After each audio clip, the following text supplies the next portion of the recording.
Hello and welcome back to Biblical Terminology, Etymology, and Hidden Meanings. You are here for Lesson 3, where we are going to go deeper into the Ancient of Days. If you caught up with Lesson 2, you know how excited I am to go further on one of these names of God, which is the Ancient of Days, or Attiq Yomin. And if I'm mispronouncing that, don't jump down my throat for butchering it. I don't speak Hebrew or Aramaic or Arabic, so just be patient with me and pray for me. But again, Attiq Yomin, or Ancient of Days.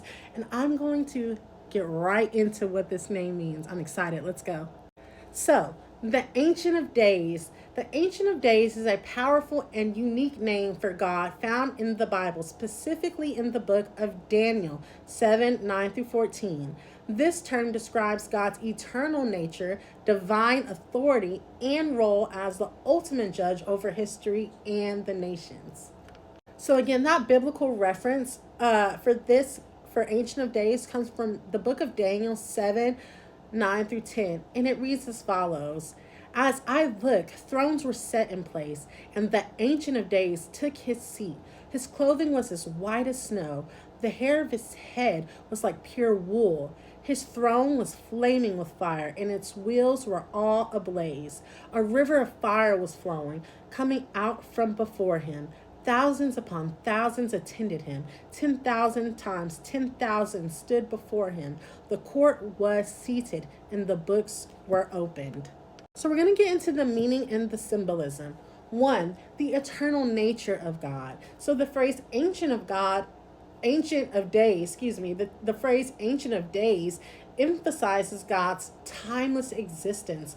Unlike humans who age and pass away, God has always existed and will always reign.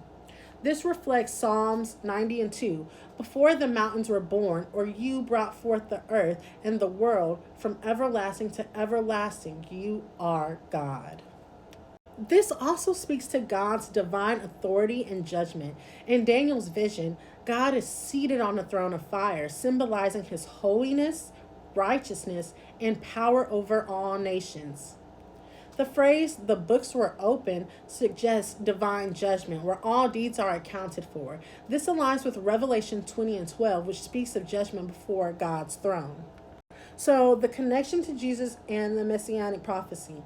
In Daniel 7:13-14, after the Ancient of Days is introduced, the Son of Man, which is a title for Jesus, it's a title Jesus often used for himself, comes before him to receive dominion, glory, and an everlasting kingdom.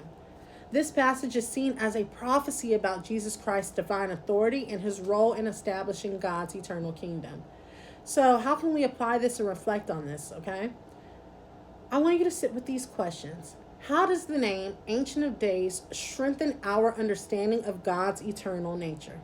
How does the name Ancient of Days strengthen our understanding of God's eternal nature?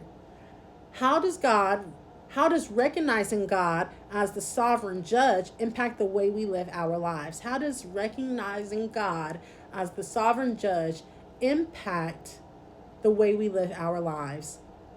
In what ways does the name of God point to Jesus as the fulfillment of prophecy?